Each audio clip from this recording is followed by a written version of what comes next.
Another test. Laid bare. One strike. I got careless. Rain outlines your fate. Have a taste of this!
Fear not.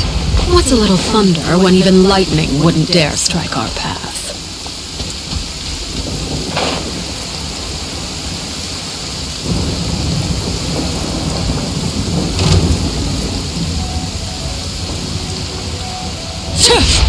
So soon. Transfixed!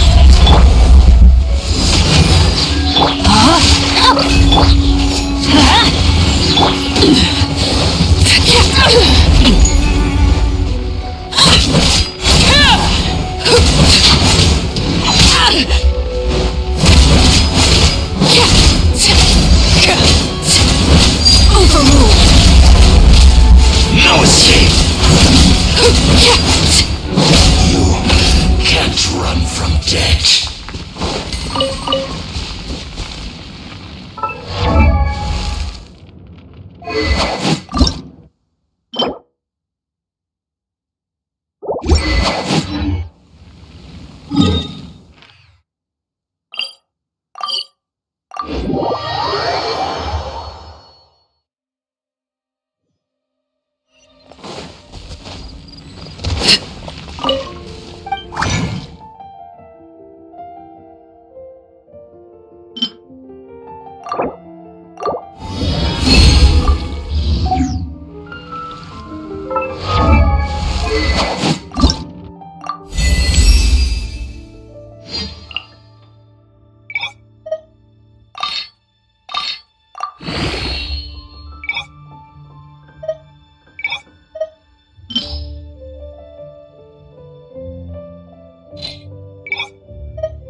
Something you wish to report?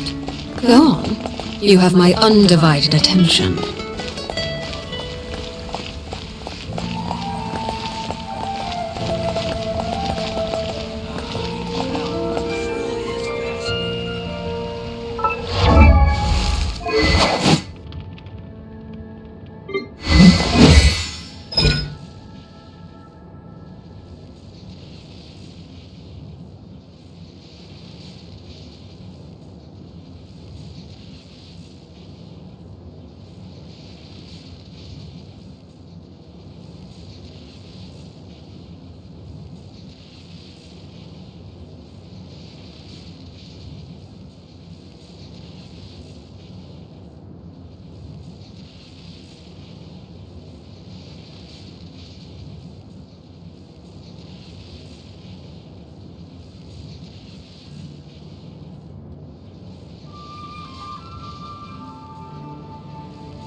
Benny's Adventure Team, assemble! Oh.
Laid bare.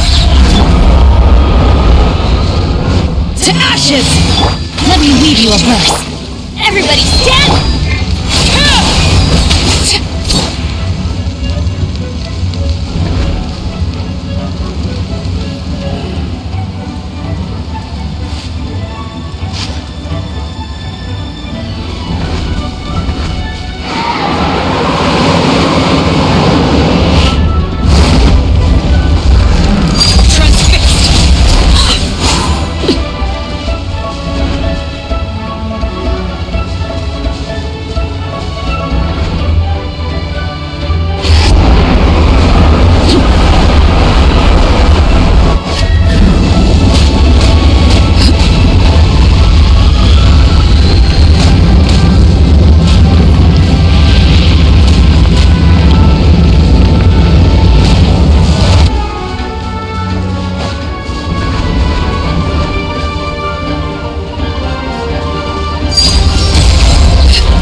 Ad Astra.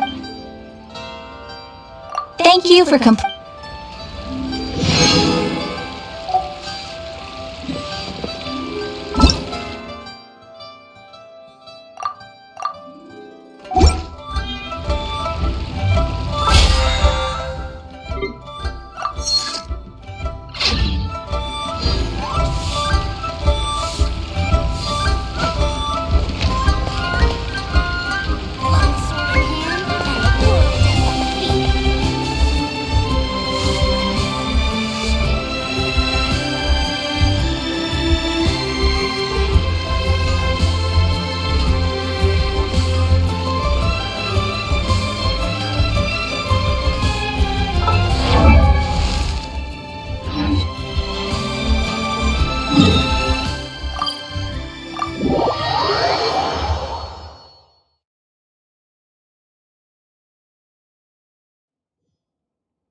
No need to fret. I shall handle this.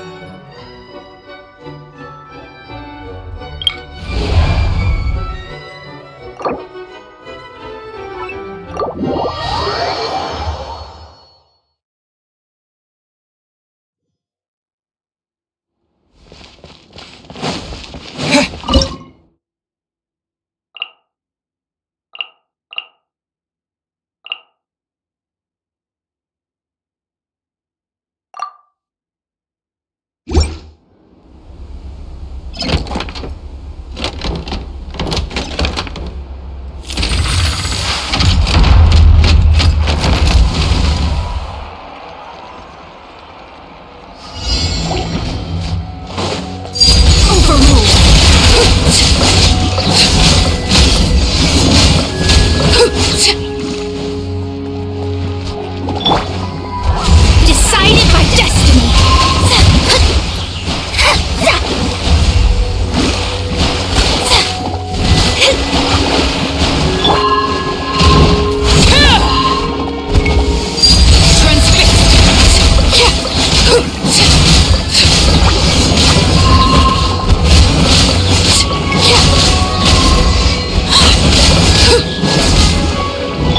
Brace yourselves! Delve into destiny, written in the stars!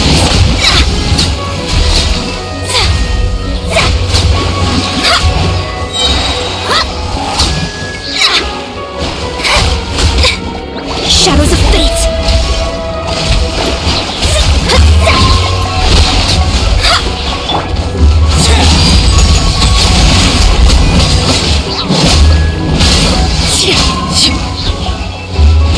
Delve into destiny! Fate is upon you!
your fate.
The feeling's mutual.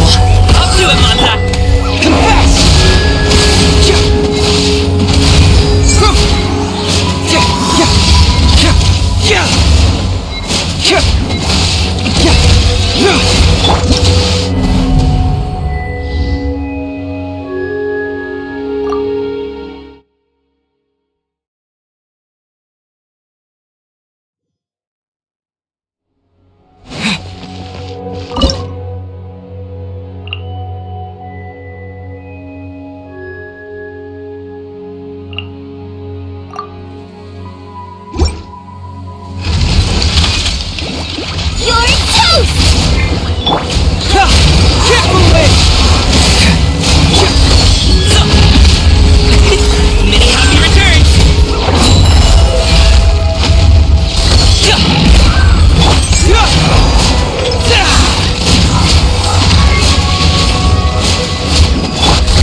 Let me weave you a verse. Huh?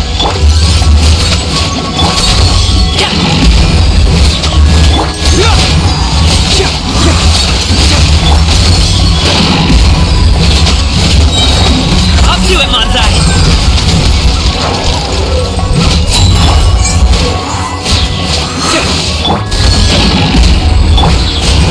Get moving!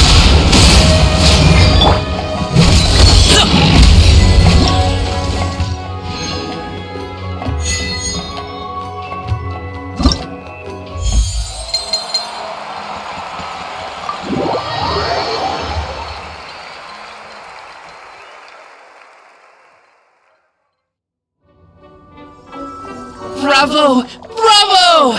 Another spellbinding performance! Are you interested in learning any new thespian tricks?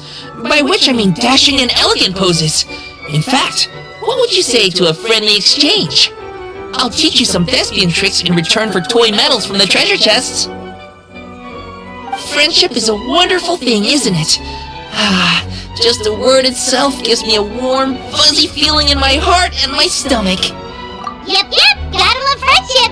But, when you say a warm, fuzzy feeling in your stomach, there is something slightly concerning about that. Anyway, are you sure you're okay with just toy medals? What can they be worth if they're just toys? As long as you believe, even toy medals can be more valuable than gold. That is the magic of imagination. Madame Mage told me that. I can't say I entirely understand what she meant, but the thespian tricks, I actually got those from a wish I made to Madame Mage. So long as she thinks it's a fair trade, I think it should be fine. Sounds kinda ominous. Don't a lot of scary stories start out that way? You make a reckless wish to a wicked witch, but you end up regretting it when she forces you to pay an impossible price in return? I believe you're misunderstanding the situation, dear guest. There is absolutely nothing to fear. To start with, mages are quite different from wicked witches. And besides, I already told you what the price is. It's the toy medals. There's no catch. And you're sure about that? Yes, completely. In any case, I was the one who made the wish. So if someone has to end up paying an impossible price, just leave it to me. I enjoy watching your performances, so it's well worth it as far as I'm concerned. I wonder how many blank pages are left in this book. But not to worry. Even if we run out of space, new blank pages will be added very soon. I do look forward to the day when all empty pages are filled with stories.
outlines your face.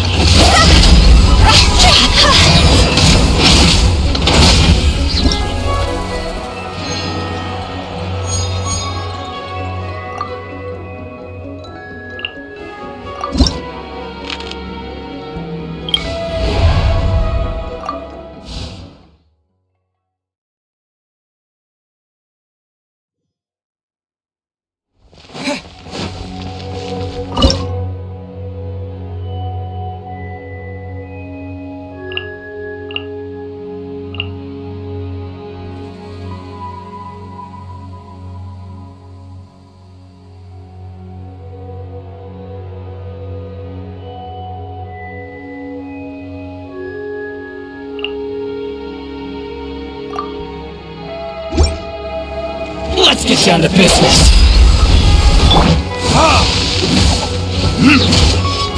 Time for retribution! Let me weave you a verse. Know my soul! Confess!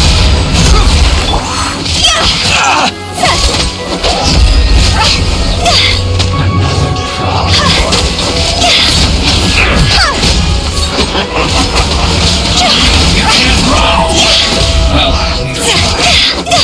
Freshness preserved. Shield to the bone. don't be a killjoy! We've only just begun! This isn't good! Cross over! You can't run! Well, try. Don't be a killjoy! We've only just begun! Are you... Settler!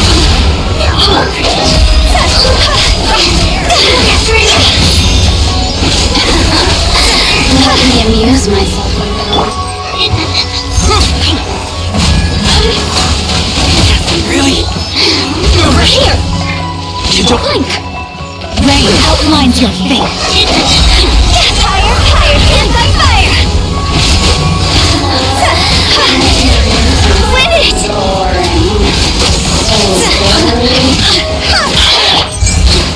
Confess! Verdict is... The merrier. Blow my sword! Rainbow! Ready? Time to go!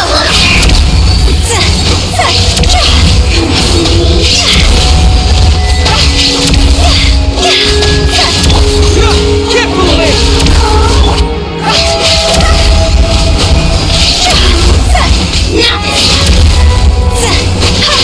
I'll remember.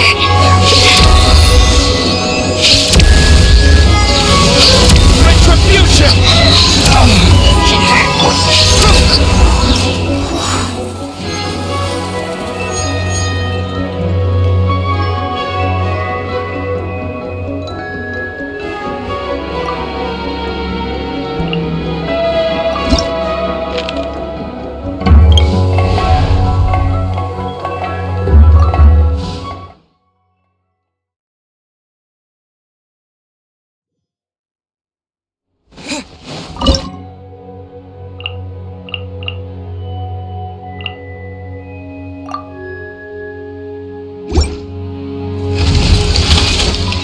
Transfixed.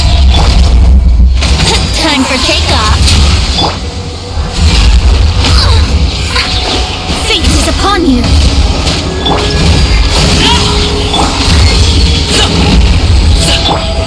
Everlasting as the moon! Laid bare. Many happy returns! Brace yourself.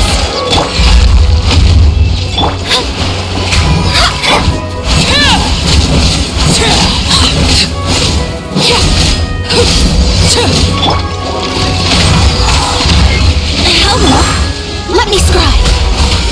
Congratulations!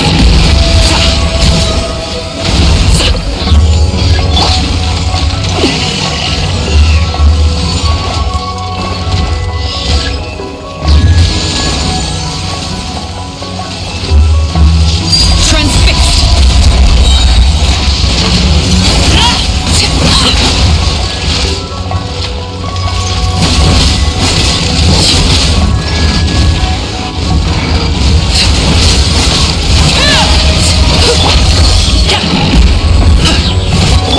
Delve into destiny, written in the stars.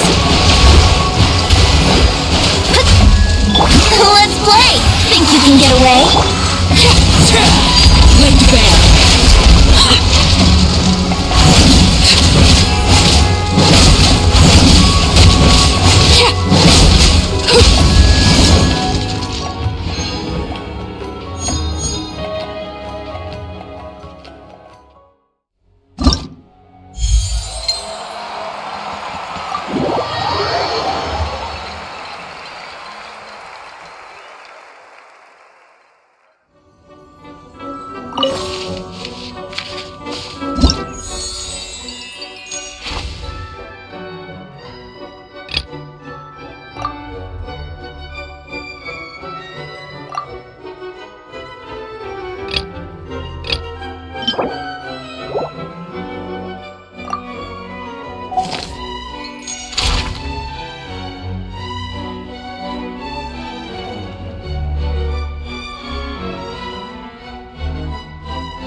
Children singing.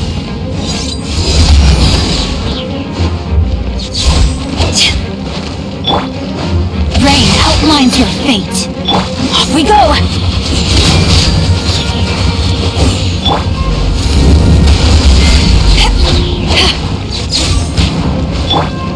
No escape! Prepare yourself! Leaving so soon!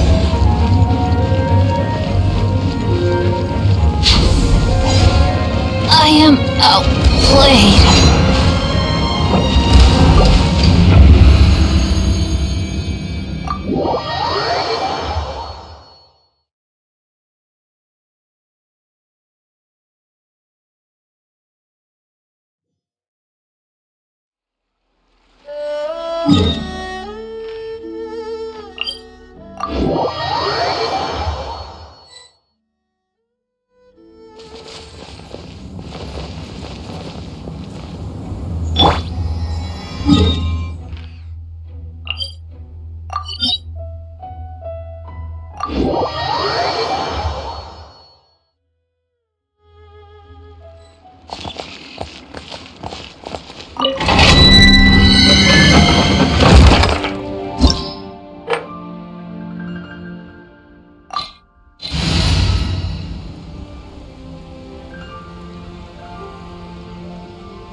Pay your dues. To ashes!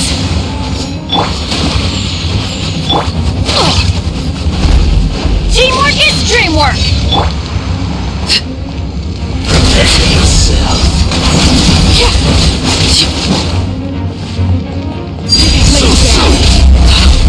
Wanted my full attention, did you? This is where I fall. Overruled.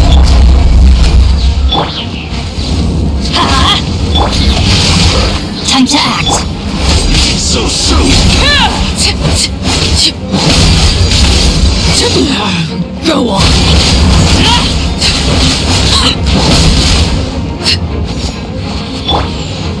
Adventure time.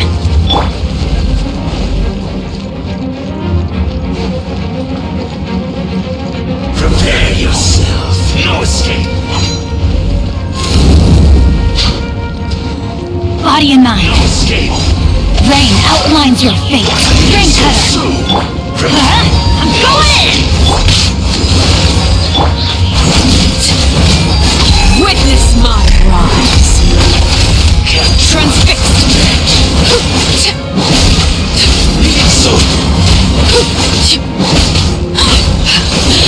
My turn. No, my sword! you can't run from death.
Time to act. Rain outlines your fate.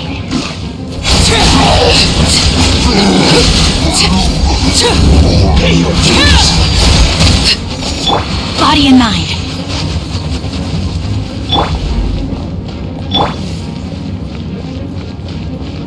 No escape! Eyes on me! Witness the power of Gugwa. Teamwork is teamwork! You're so soon!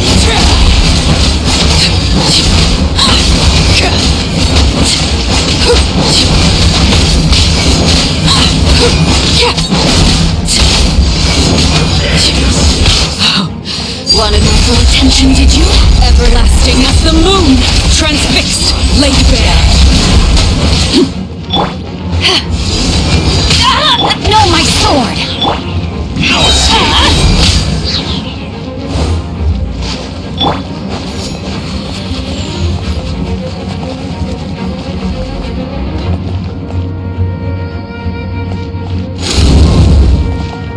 Leaving so soon!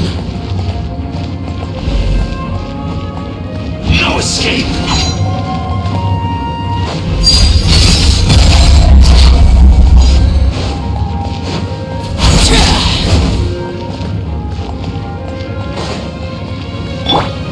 Leaving so soon!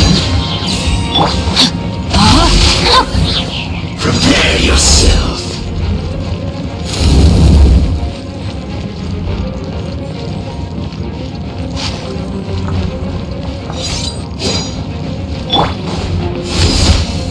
Leaving so Time to soon! act. Don't worry, I got overruled. Rain outlines your fate. Rain cutter. Power that ended high.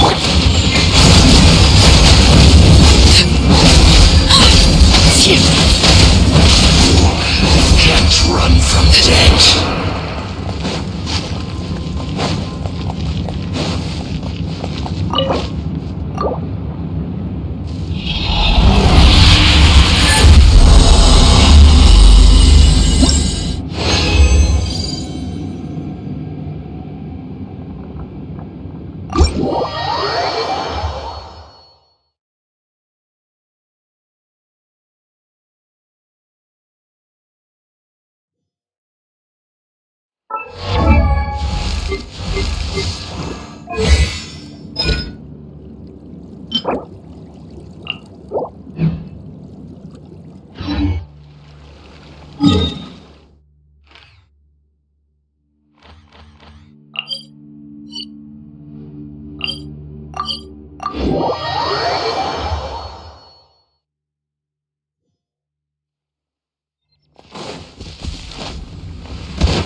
Laid bare.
Your fate.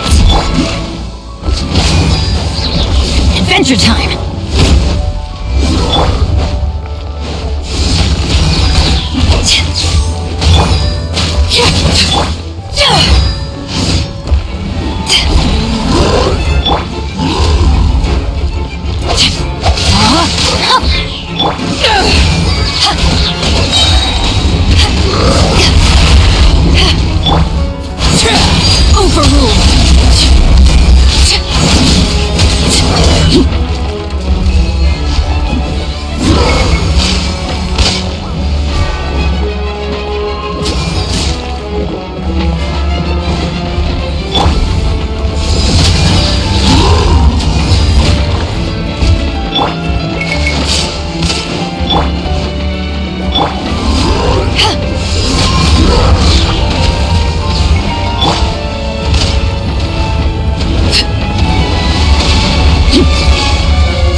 This kind of...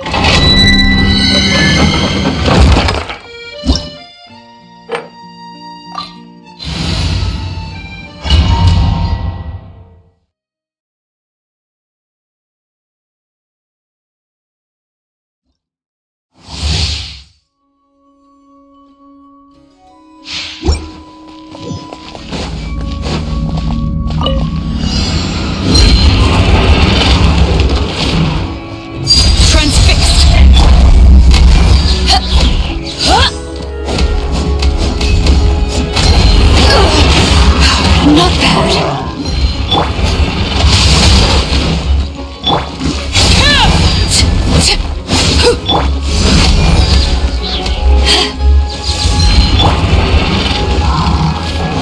Let's light it up!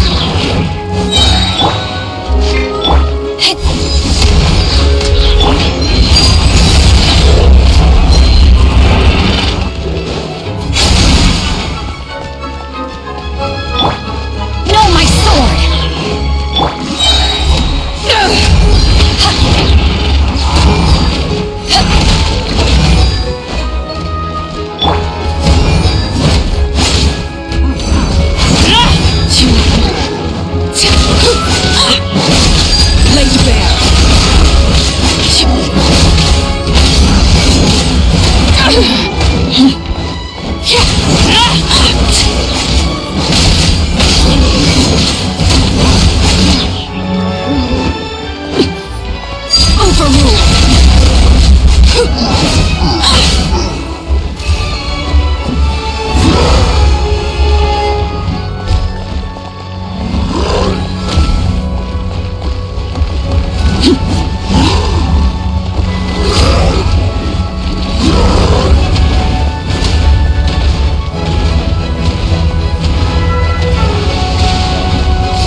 fate.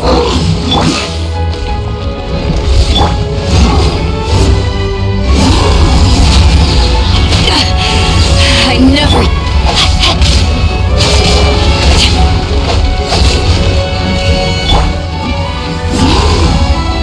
Transfixed!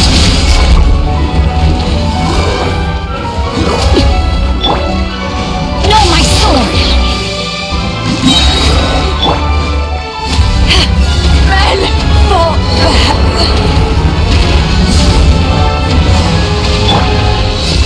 Witness the power.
Outlines your fate.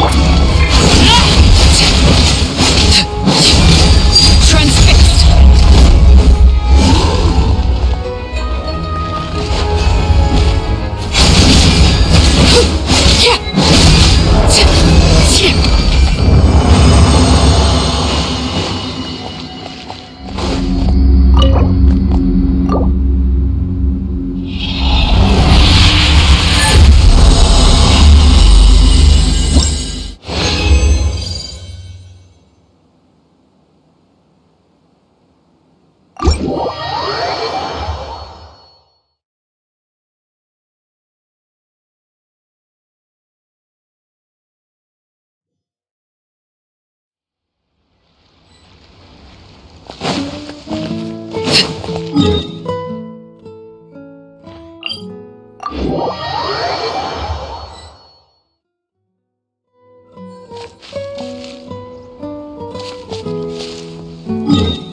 Benny's adventure team, assemble!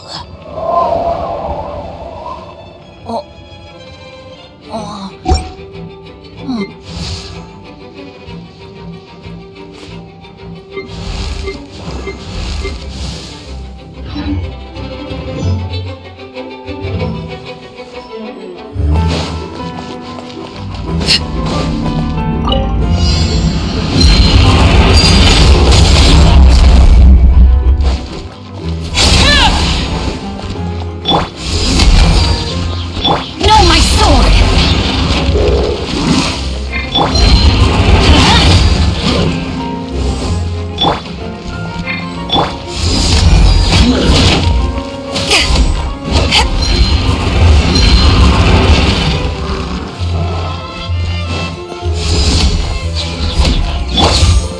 to...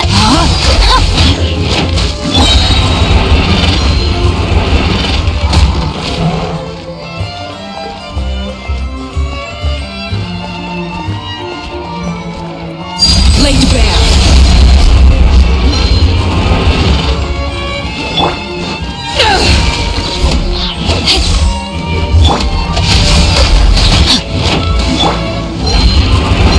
Off we go! Ha! Yeah!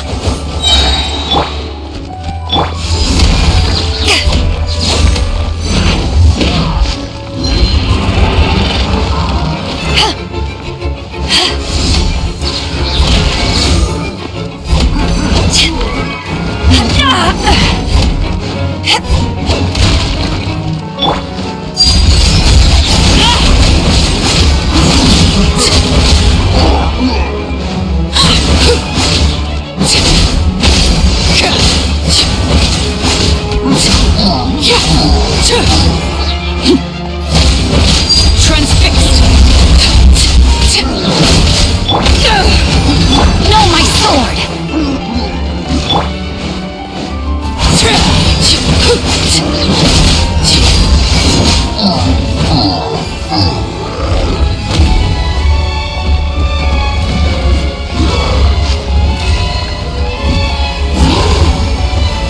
Laid bare.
Time to act.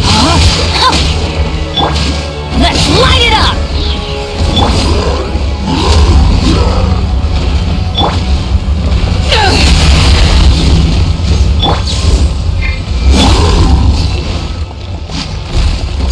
Transfixed.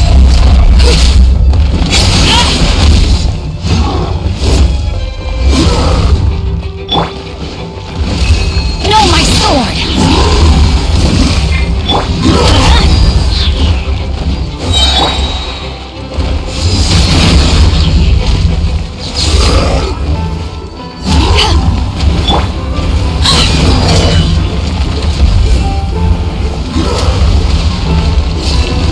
Laid bare. Rain outlines your fate. Witness the power of Gacha. To ashes. Teamwork is dreamwork!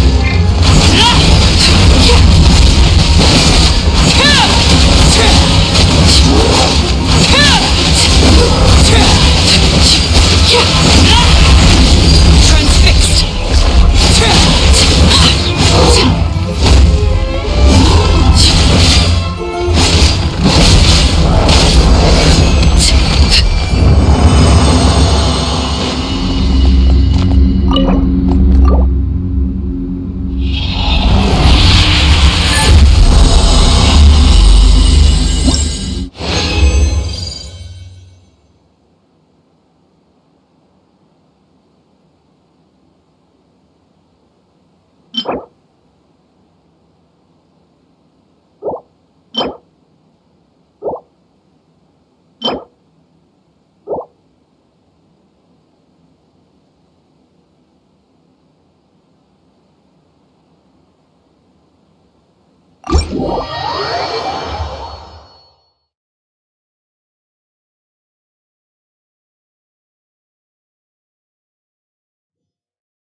Pitiful.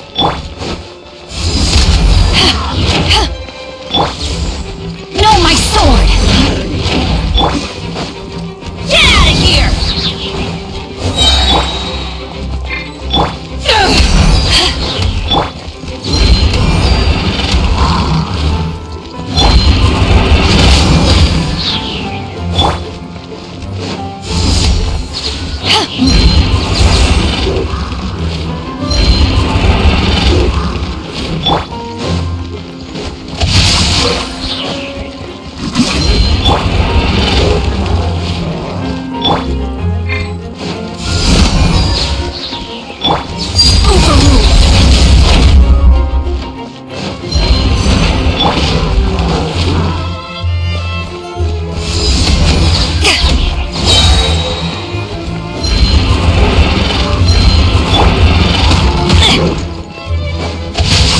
Body and mind.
Time to act.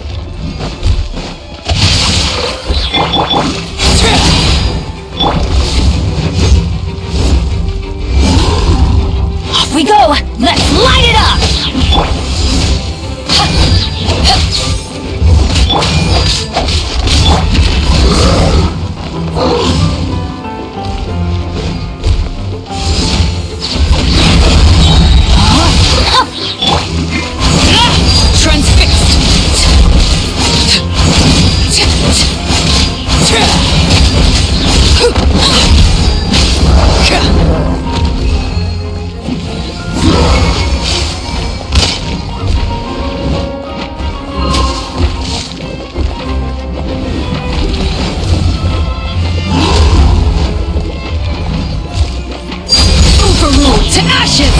Let me weave you a burst. Everybody stand back!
terrain outlines your fate.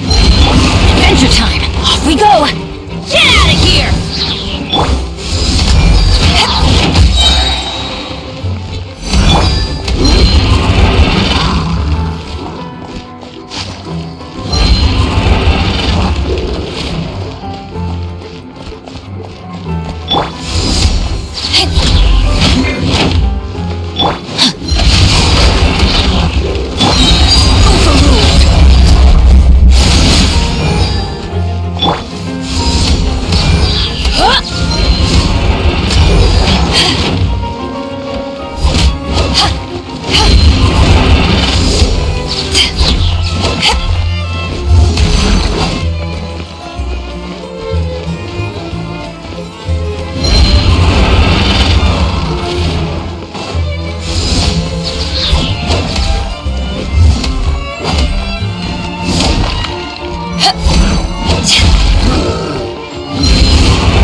And Dunyarzad, did you save her? It's a really long story. We shouldn't disturb her. Her consciousness is still weakened. Let's chat somewhere else. How about by the Traveler's favorite bench?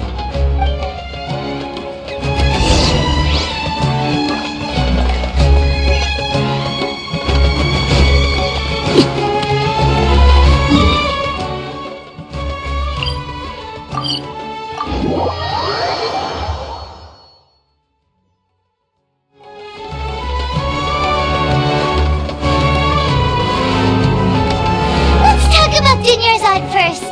It's such a relief that she's alright! After we parted on the last day of the Sub-Zero's festival, I left the city and saw what the Traveler had described. Among the countless dreams, I found one that was growing fainter and fainter. This proved my suspicion. Once Dunyarzad could no longer bear the Akasha harvesting her dreams, her consciousness began to dissipate. But this also meant it escaped the Akasha's control. Such a small fragment of consciousness can't last for very long, though. It will return to its original dream, where both will gradually fade until they completely disappear. I used all the power I had to keep her dying dream alive as long as possible, but it still wouldn't have lasted for much longer if it hadn't been for you two breaking the samsara. So it looks like we did manage to save Dunyarzad in the end! And not a moment too soon! Huh? Why are you two smiling so happily? I thought you'd be so moved that you'd start crying. I need to spend more time observing human emotions. Both are fine. Everyone reacts differently. Alright, you two must have a lot of other questions for me, right? After all, you saved my faithful believer. As your reward, I will answer any and all questions. At the Avidia Forest, there was this incense that made the Traveler fall unconscious and dream of a huge tree and a red sky. You also heard someone's voice, right? It said world and forget me. Yeah, so you do know! We've been wanting to ask you what that was about, and if the red sky was related to Conria. It seems like the Traveler established a connection to Irminsul. That was a message left by Greater Lord Rukkhadevata's residual consciousness in Irminsul. Perhaps her last memory before she died. As you two probably know, Greater Lord Rukkhadevata disappeared after the disaster in Conria. The timings of these events do line up, so your suspicions are reasonable. A message from Greater Lord Rukkhadevata? We thought it was from King Deshret. King Deshret? That god who died even longer ago? Some present-day desert dwellers still worship him. You probably just heard some of their conspiracies. Okay, so what does the message mean?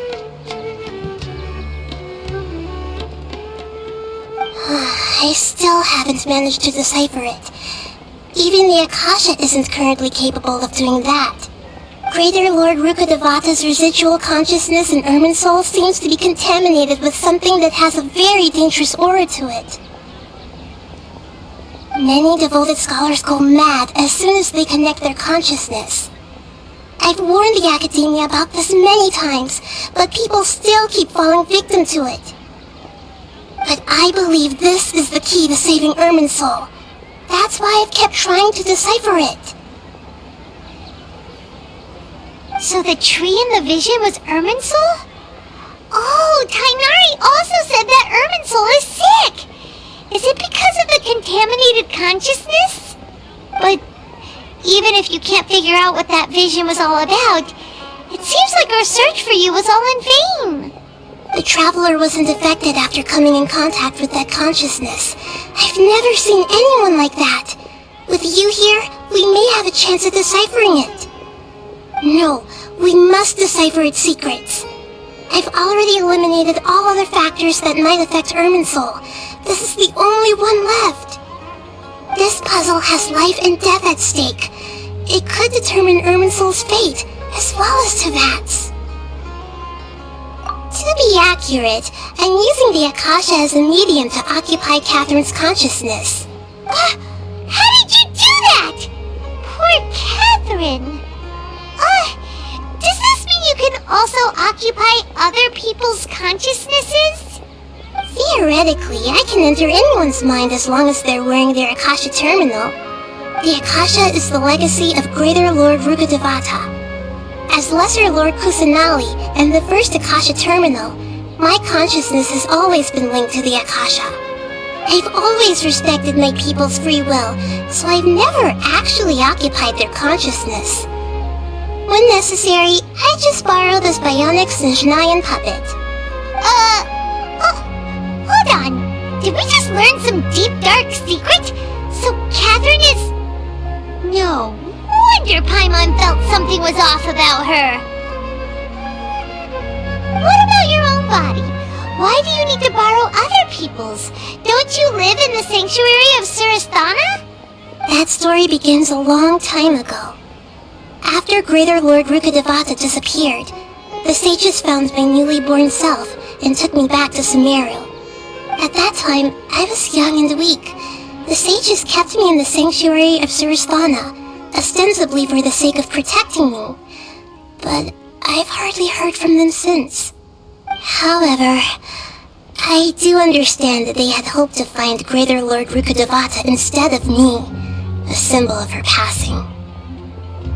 So, the sages basically put their new Archon under house arrest? How dare they! Why don't you teach them a lesson, Nahida? In some ways, they aren't wrong. Greater Lord Rukkhadevata was omniscient and omnipotent. Even after her death, the Akasha is still empowering this nation. And I'm still really far away from being able to call myself the God of Wisdom. Moreover, the academia is also more proficient at governing this country.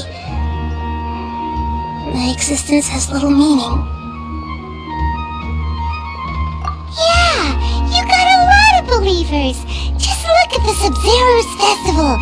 Everyone who showed up truly loves you. Thank you for the kind words. I honestly don't need physical freedom as long as I can connect my consciousness to the Akasha. Trying to find a way to save Irminsul is my life's mission and top priority. I will work on that, and try to live up to being a deity in the meantime. Every once in a while, I will also take up the duties of the God of Wisdom and enlighten a lost soul here and there. Doing all that should be enough. There's never been any big problems with the Academia's governance of Sumeru. This is the first time I've seen them step out of line. I wonder what caused them to go down this path, and what they hope to achieve. Even though the city's residents haven't noticed anything strange, if the traveler hadn't broken the Sub-Zero samsara, the situation could have become dire. I tried to do some investigating in the Akasha, but I couldn't find anything suspicious, and all the people of interest seem to purposely avoid wearing their Akasha terminals. I think they're deliberately trying to hide something. Oh, that reminds Paimon. In Gandharvaville, there was a sage who had invited Tainari to join some kind of project. Could it be related? Regardless, I need to first investigate the sage's motives, make things right, and punish them if needed. But I'll have to be discreet, or they'll see me coming. You mean how the Akasha stops you from having dreams? Yeah, it's been such a long time. No one's noticed something's up? It's not that no one noticed. It's more like no one cared. Ultimately, it's all rooted in the sage's misdirection. Misdirection? The sages convinced everyone to believe that being unable to dream is a sign of rationality and wisdom. Not dreaming is a badge of honor in Sumeru, even if the truth is that their dreams are being reaped by the Akasha. With their propaganda in place, the sages can maximize their use of the Akasha to facilitate their research. Besides, Greater Lord Rukkhadevata must have created the Akasha in the hopes that it could be used to its full potential. That's why I've never come out strongly against this. Anyway, the perspective advocated by the sages drowned out any voices of doubt. By now, even those who never use Akasha terminals find it too shameful and embarrassing to talk about their dreams. Got it! I hope my answers were satisfactory, seekers of knowledge. To be honest, maintaining Dunyarzad's fading dream took a lot of mental energy. I think I may need to rest for a while. Oh, and you don't need to worry too much about the sage's activities for now. The Akasha won't be able to conduct another project on the scale of the Sub-Zero Samsara in the immediate future. Go and get some sleep. Leave everything to us. What a relief. This is truly the most exhausting birthday I've ever had. Traveler? Paimon? Why am I here? Do either of you know? Maybe you were sleepwalking. You know you can't wake up a sleepwalker. We happened to walk by, so we thought we'd wait for you to wake up. I see. Huh. I should visit my maintenance personnel sometime. Oh, I'm fine. I better go. Thank you. We've spent quite some time in Sumeru City, but ever since we last said goodbye to Lesser Lord Kusanali, we haven't heard anything from her. We can't just keep waiting around like the...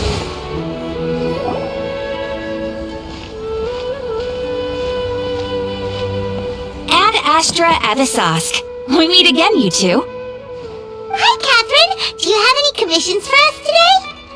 Commissions, huh? Let me think. Oh, how about this? Please attend the Academia's Academic Symposium this afternoon and recite a love poem on stage. Wait, say what now? And if possible, please also use your camera to capture the reaction of the audience upon finishing the poem. Huh? What kind of commission is that? I see. It appears that you're not interested in this commission. In that case, please go to Port Ormos and convince the Eremites there to spend some time volunteering at the local orphanage. Hey, that's not any better. I'm sure the mercenaries will have some interesting reactions as well. Paimon's gotta ask, just who exactly has been submitting these commissions to the Adventurers Guild? Oh, the commissioner? Well, actually, I just wanted to see the two of you in action. Was it so obvious? I was hoping you would actually take one of those commissions. That kind of chance to observe humans doesn't come by often. Ah, so it's Nahida. Paimon just knew Catherine wouldn't crack those kinds of jokes. When did you get into her head? From when she said, Ad Astra Abisask? So it's been you this whole time? Are you done resting up, Nahida? Yes. I've been sleeping ever since we parted ways, and I even had a really long dream. It was another dream about the Sub-Zero's festival, except it was a happy one. In my dream, I was sitting in the middle of a flower terrace, and everyone in Sumeru City was holding hands as they danced in circles around me. They danced round and round, and everyone looked really happy. I also got to sit on a gigantic flower carriage. Ferris, the Knight of Flowers, raised me really high above the ground, and I was throwing an endless amount of Yalda candies at the children. You know, Nahida, maybe your dream is how the Sub-Zero's festival really should be. It's meant to be a joyous time where everyone gets together to celebrate your birthday. Huh? Wasn't I describing a really happy dream? Why are you both looking at me like that? Wait, could this be an example of the emotion known as pity? No, we aren't pitying you. That would only make everything worse. We just don't want you to feel too sad. By the way, have you had a chance to visit Dunyarzad? How's she doing? The Homiyanis haven't allowed any visitors after the festival, so we haven't been able to check on her. Yes, I paid her a visit right after I woke up. She was resting at the time. Her condition is stabilized. However, since Elazar is a manifestation of the withering on the human body, we can only cure it by finding a way to take care of Irminsul's own withering. But for the moment, our top focus should still be figuring out what the sages are up to and what they're planning. Right. Who knows what'll happen if they manage to pull off another scheme like the Samsara of the Sub-Zero's festival. So our first priority should be investigating and putting a stop to the sages' activities. As for how we should pull that off, let's discuss it somewhere else. There are too many adventurers around here. Oh, good point. Sorry, adventurers. We're gonna be borrowing Catherine for a little while.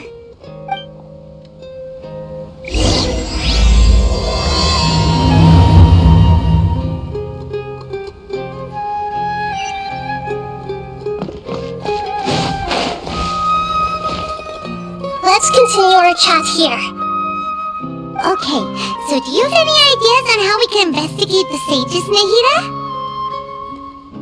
Actually, I've already done a little bit of work on that. But for now, I want to hear your thoughts.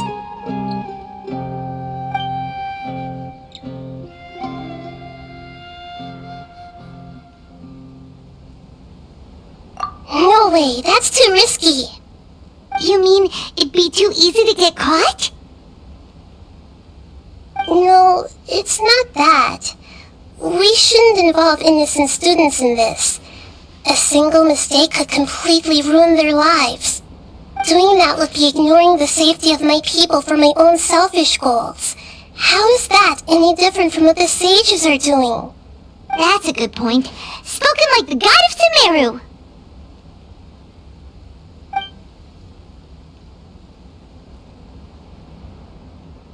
We're in the dark as of now. Since we still don't know anything about their goals, any rash move could tip them off and lead to terrible consequences.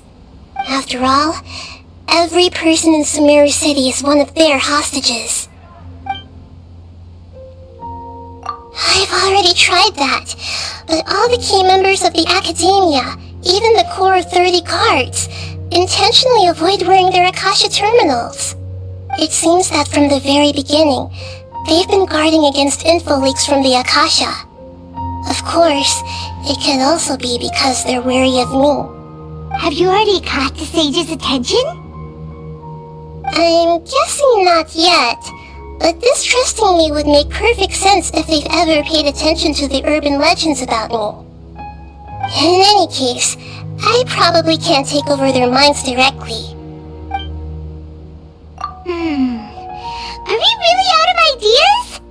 Nahida, you're super smart, so you already have something in mind, right? Don't keep us in suspense. Spill the beans already. According to a popular theory from the Vahumana Darshan of the Academia, rejecting impractical motions at the beginning of a planning session will give more weight to the actual proposal. Okay, but aren't you the god of wisdom? You don't have to use that kind of gimmick to make us take your ideas seriously. Well, I've been thinking that if I can't directly possess the leaders, and if I can't get ordinary people involved, then I should find someone who's already involved, but hasn't decided to side with the sages. You're saying we should recruit a spy? That does sound like it could work. Oh, before coming back, we met someone named Alhaitham. He seems like he acts alone, and he likes doing stuff behind the Academia's back. They probably aren't in cahoots. Actually, I already have someone in mind. Do you still remember that female scholar named Setaria? Setaria. Paimon remembers now. Isn't she the one who's always trailing behind the Grand Sage of the Academia? We ran into her basically every time the Sub-Zero's festival repeated itself. You could even say we're old enemies by now. Paimon still remembers the smug and mean way she always spoke to Nilu. I've always liked observing all kinds of people, and Setaria has always stood out from the crowd. She was born in the desert and was hailed as their greatest genius. Her academic gifts allowed her special admission into the Academia, and also gave her the opportunity to serve as the sage's assistant. Oh, Paimon didn't know she was from the desert. She must be pretty special then. Paimon feels like most of the desert dwellers around the city are working as mercenaries. The name Setaria means star. When she lived in the desert, she shone like the brightest star in the night sky. Later on, she was chosen by the sun. The star was given a place in the daytime sky to complement the sun's dazzling light. Soon after, the star witnessed the sun scorching the earth, which brought forth many disasters. The star began to waver. Instead of staying beside such a sun, wouldn't it be better to return and light up part of the night sky? But in the end, she couldn't give up the radiance of daytime. To cope with her shame, the star buried her guilt and closed her eyes. From the sound of it, Setaria's just hung up on the research opportunities here. But she doesn't really support the Academia. She still feels guilty about not doing more for the desert, right? She's just running away from her problems. Indeed. When they are presented with complex moral issues, many people will simply plug their ears and go with the flow until the problem can't be fixed anymore. She's suppressing a lot of guilt, but before she realized it, she had already become the sage's accomplice. She can't deny her part in their schemes anymore. Right. We must somehow make her face her problems again. That way, not only can we get useful intel from her, but she can also use it as an opportunity to redeem herself. From my past observations, Setaria will take a day off from the Academia every 10 days to do some shopping in the city. Tomorrow afternoon just happens to be a shopping day for her. That'll be our chance. To prepare, let's go check out some of her favorite spots, and have a quick chat with a few of the vendors there.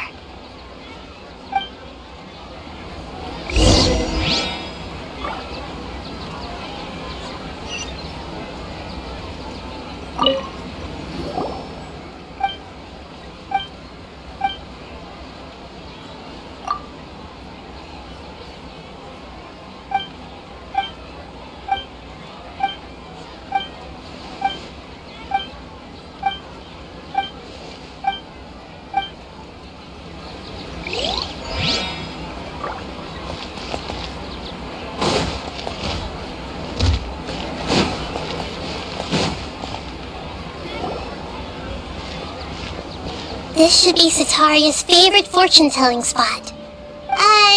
So should we ask the fortune teller about Setaria? No, I already have enough information on Setaria. The most important thing now is for you to pay attention to the vendor's talking style and key characteristics. Talking style and key characteristics? My poor lost lambs, have you become troubled over your fates? The divine voice of wisdom often echoes between mine ears.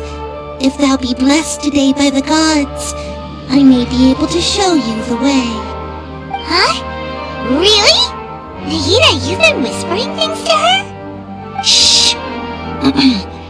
My friend here has some doubts regarding his future. Can we get a fortune reading for him? Of course, of course. In that case...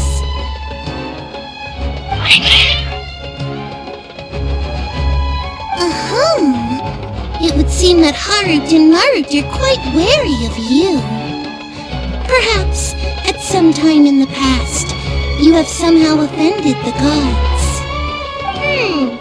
Only mocking the god of Animo, questioning the lord of Geo's financial savviness, and brawling with the god of Electro. Do those count? Oh, nothing. Go on, pick an aspect for her to divine.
Prospects. No problem at all.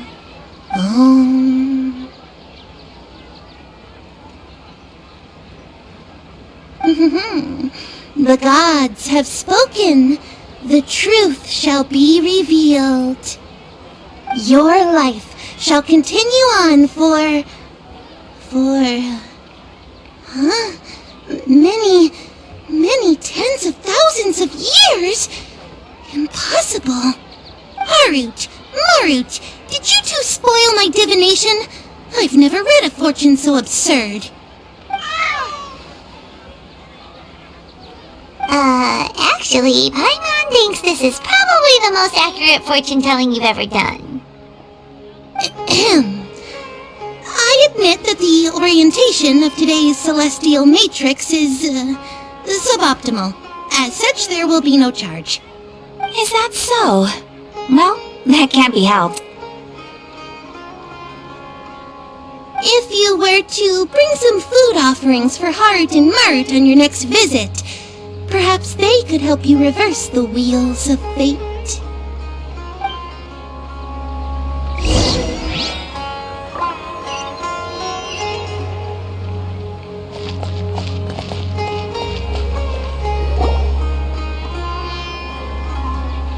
Is this another one of Sataria's favorite stalls? Yep, it belongs to a king. His father helped Sataria a lot when she first moved to Samari City, so she still comes by whenever she has time. When I start talking with him, listen carefully to the details of our conversation. Ah, dear customers, would you like to look at some pottery? We caught wind of your great craftsmanship, so we specifically came to take a look. Oh, I recognize you. Aren't you Miss Catherine from the Adventurers Guild? Sounds like I'm in for some big business. Speaking of, where did you learn this trade? I suppose you could say it all started with my dad. He's a mason by trade, but I picked up an interest in clay while apprenticing for him. After that, I began making pottery by myself in secret, and I simply changed trades when my works turned out well. Although it's a pity that I'm no longer making much use of the knowledge provided to me by the Akasha. That's nice! You're making a living doing something you love! So is your father still working as a mason? Oh no, not anymore. A few years back, he fell from a roof and broke his leg. Since he had already saved enough Mora over all these years, he's just enjoying the retired life in Port Ormos nowadays. I see. We wish him peace and happiness in his retirement. I'll have someone in charge of logistics at the guild come by another day for some goods. We'll leave you to it. Take care now. No problem. Rest easy, all our goods are sure to meet your every need.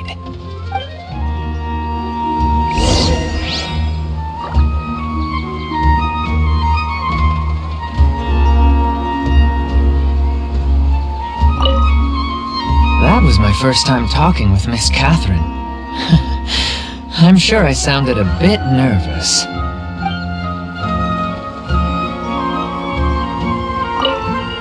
That was my first time talking with Miss Catherine.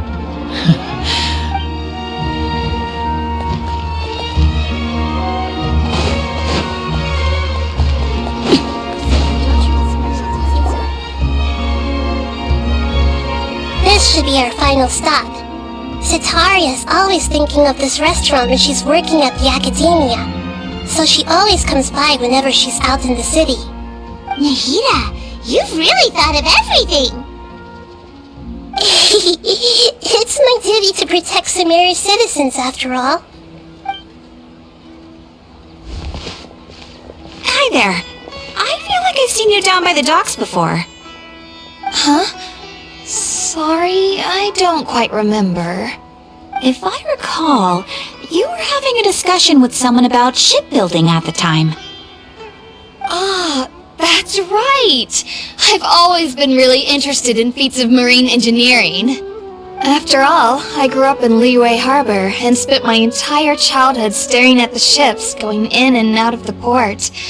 I came to Sumeru to study, but failed to make it into the academia due to my lack of talent. But I'm still discussing all kinds of problems with different scholars, and I'm continuing to study and perform research from the restaurant's basement.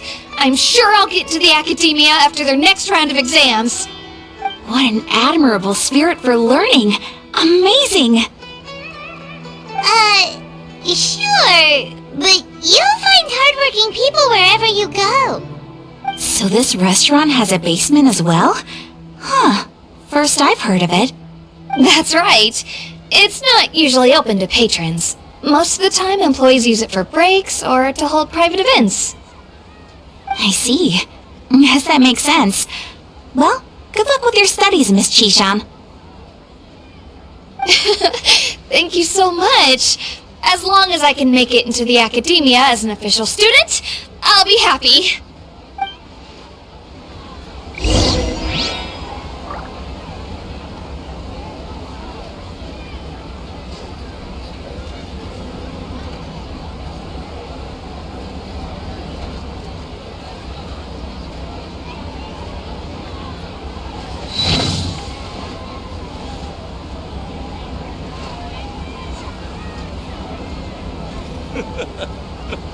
Makes me laugh every time.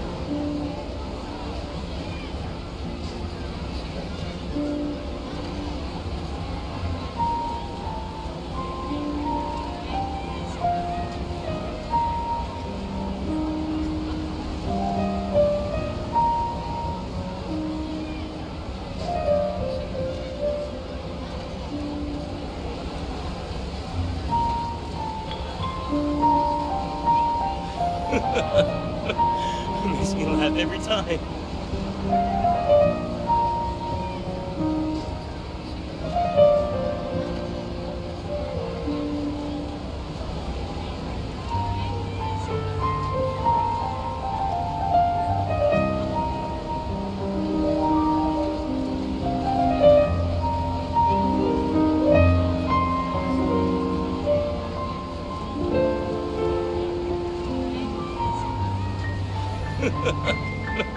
Makes me laugh every time.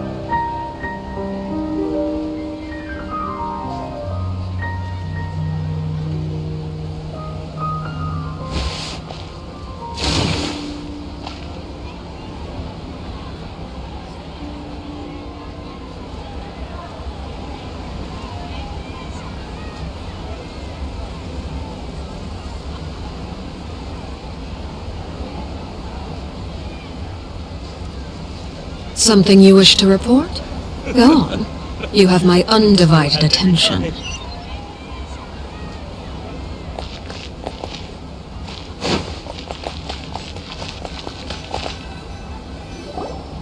So, was that everybody? Mm-hmm. 3 familiar faces should be enough for Sataria. What's the point of all the information we've collected? Nahida, you still haven't told us how you're planning to make Sataria face her problems. Sataria is already used to avoiding her problems, so we must find a way to break through her usual sensibilities. I remember you mentioned that the Eremites in Port Ormuz are all making a fuss about the upcoming resurrection of King Deshret. Although it's all just a boatload of nonsense, the fate of her homeland may turn out to be Sataria's soft spot. Oh, Paimon gets it now! You want to take advantage of the guilt Sataria feels about her homeland! Although she knows she should return home to help the people of the desert, all she's done is conspire with the sages!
you set that up?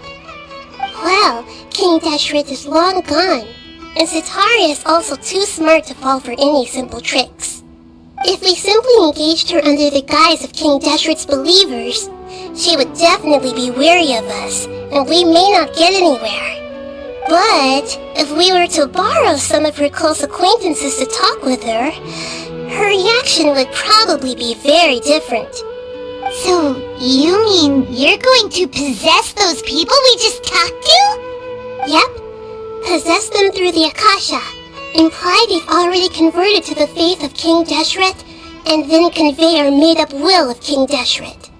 As long as everything goes smoothly, we'll get through to Cetaria for sure. She'll never guess that we had anything to do with it. Ah, so that's how you're going to use all the info we collected on these people. It's so that you won't slip up and break form. Possessing them will only work if you can manage to pass off as them. Exactly. So, best of luck with impersonating them. Huh? Best of luck? But we don't know how to possess anyone. That's no problem at all. I'll just share all their senses with you once I've possessed them. As long as you're also wearing an Akasha terminal, the effect will basically be as if you've possessed them yourself. Huh. That is pretty convenient. But why does he have to do this? Can't you do it yourself? Although I've been observing humans for a while, I've never been good at imitating them. You're not wrong.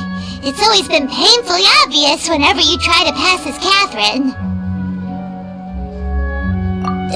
If it was at all possible, I would have preferred to leave these people alone.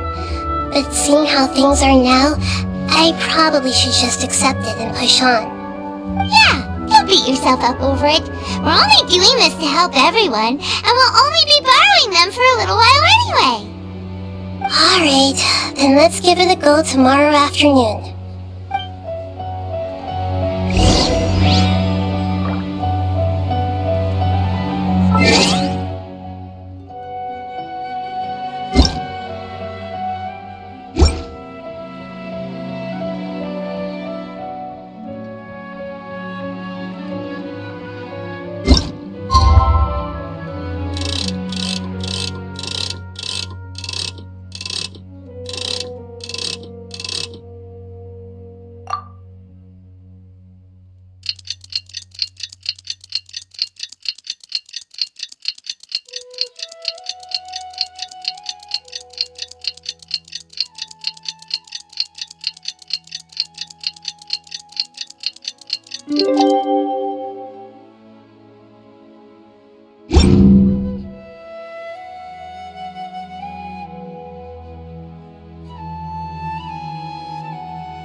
Here she comes! Cetaria's here! Let's quietly follow her. Once she starts talking to her acquaintances, we'll find a safe spot to begin possessing them. As for how we'll sway her to our side, I'll leave that to you. I trust you'll know what to say. I'm starting to feel kinda nervous. Okay, let's go. Looks like they've already started talking. Let's find a hiding spot and get started.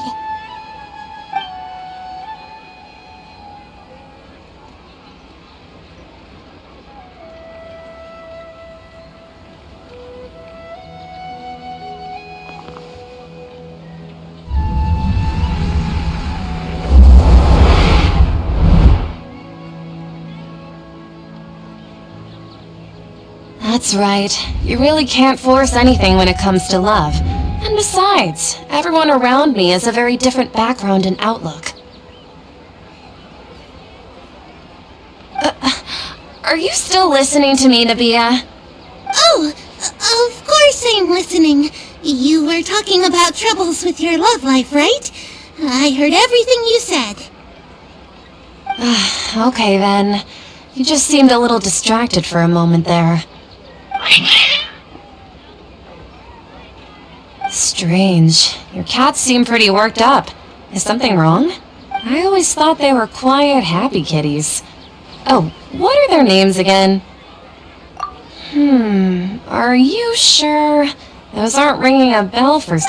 Well, actually they have many names. Which names I use depends on my mood. Huh, I see. I imagine that must be hard for the kitties, too.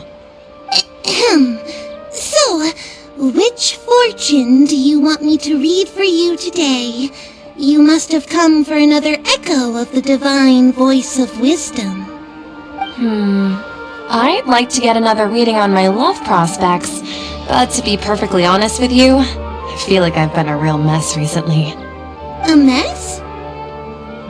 Well, could you do a reading on how long it'll take me to finish my current project at work? I really just want to get it over with. I hear you. No problem at all. The gods will reveal the truth.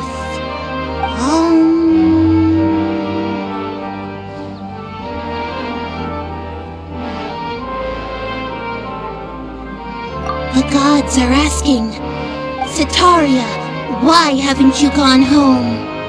Why haven't I gone home? Do the gods really know everything I've been thinking about? Sitaria, why don't you just go home? It's a demand now instead of a question. The gods seem to be truly upset. I'm sorry. I know I failed the gods. Please pass on my most sincere apologies and ask for their divine forgiveness. And, if I may ask, Nabia, is there a specific god who's speaking to you right now?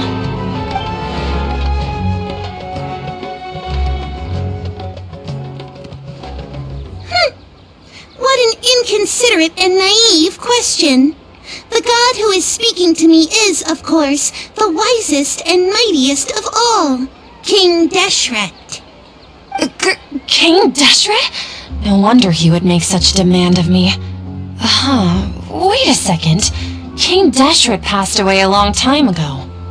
Even though news of King Deshret's resurrection has been spreading like wildfire, it's all just a misinformation campaign from the academia.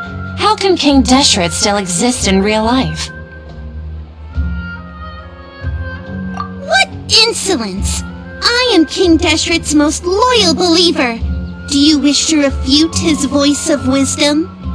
Oh, no. As a child of the desert, I am only reveling in his power upon learning that his divine glory has touched even this city.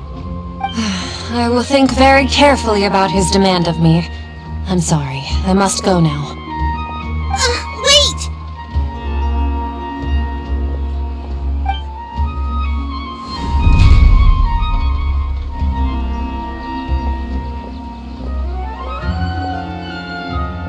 Oh, she just ran off in a hurry. She looked pretty upset too. Well done. Sitaria didn't seem to suspect anything amiss. To have something she's been trying desperately to avoid show up out of nowhere and berate her, that must have shaken her to the core. Aw, Nahida, it seems like you understand human emotions really well after all. All I know are some abstract Haragatop theories.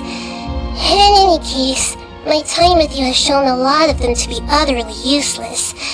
I'm still trying to make sense of everything. Anyway, enough of that.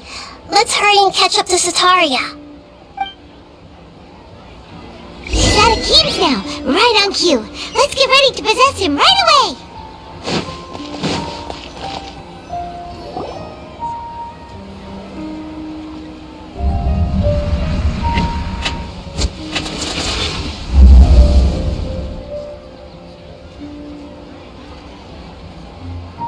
It's okay. I just got caught up in something. Oh, actually, didn't you ask me to help you look for work? What kind of work were you looking for again? Gardening? But don't you hate everything to do with plants? I still remember getting mad at you for secretly throwing away the bonsai that I gave you as a present.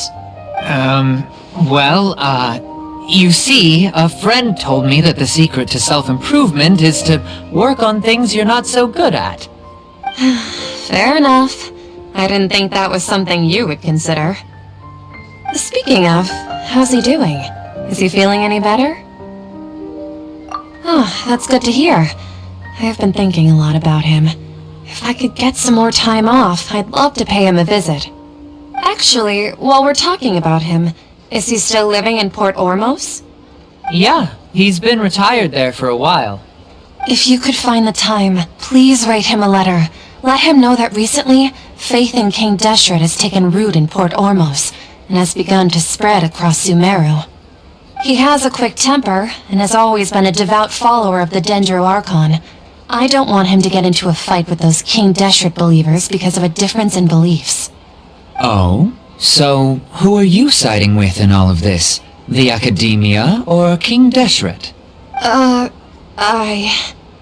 I'm so jealous of you. You were born a child of the desert, yet you chose to betray King Deshret, and now you spend all your time with those crooks from the Academia. Akeem, you don't mean you've also become a believer of King Deshret? What's so strange about becoming a believer of the wise King Deshret?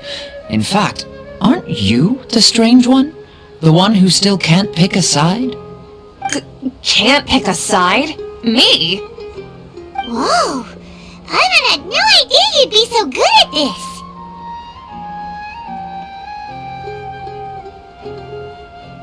You really zeroed in on the issue and put it right in front of her. It might feel a bit overwhelming for Setaria.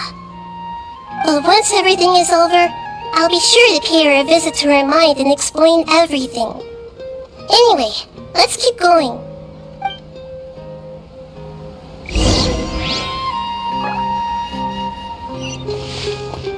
Come on! Setaria's on!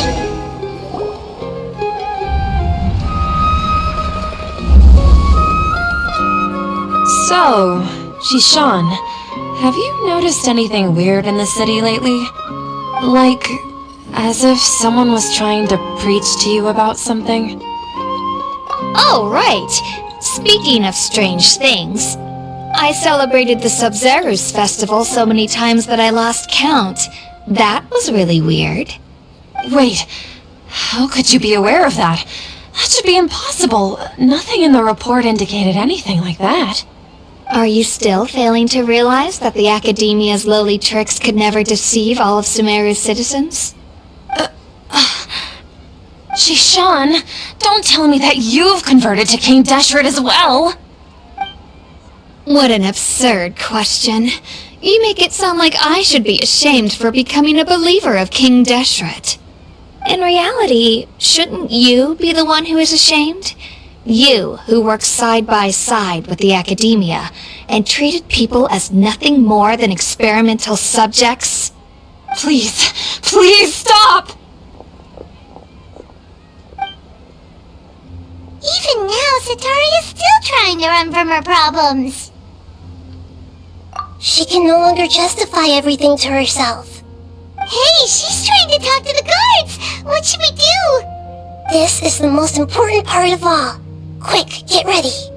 Mercenary, you're a member of the Corps of 30, correct? Please help me pass a message to the Watcher right away. The situation in the city is getting out of control. Please, try to remain calm, miss. Tell me what's happening in the city. Heretics are infiltrating the city, and they've already converted many residents to their side. Heretics? What kind of heresy are you talking about? King Deshret! Many people I know have suddenly started believing in him, but he's long dead. It's impossible. Miss Setaria, nothing is impossible. You know my name? King Deshret is immortal, and all who defy him will one day pay the price. You must face the truth, Setaria.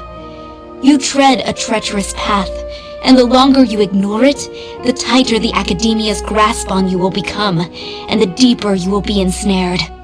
Child of King Deshret, never forget that the desert that belongs to you lies elsewhere. What's so strange about becoming a believer of the wise King Deshret? In fact, Aren't you the strange one? The one who still can't pick a side? What an absurd question. You make it sound like I should be ashamed for becoming a believer of King Deshret. Setaria, why haven't you gone home?